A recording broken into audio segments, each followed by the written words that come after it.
আমরা আস্তে আস্তে যাচ্ছি ভোগ মঞ্চের দিকে।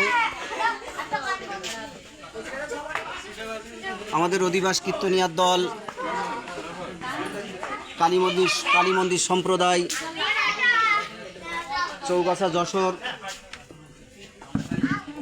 আমরা যাচ্ছি এখন ভোগ মঞ্চের দিকে।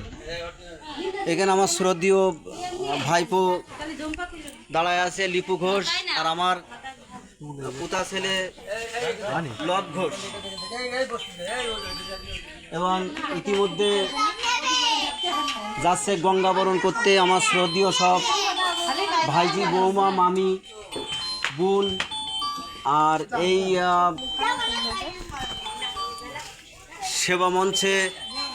সেবায়ত মঞ্চে আমার শ্রদ্ধেয়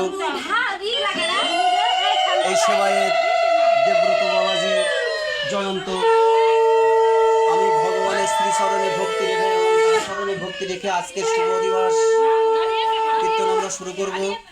আপনারা সবাই আমাদের এই মহানাম যজ্ঞের মঙ্গল কামনা করবেন, যেন আমরা ভগবান সেবা, ভক্ত সেবা দিয়ে ভগবানের শ্রীচরণে ভক্তি রেখে আমরা নামযজ্ঞটা শেষ করতে পারি। হরে কৃষ্ণ।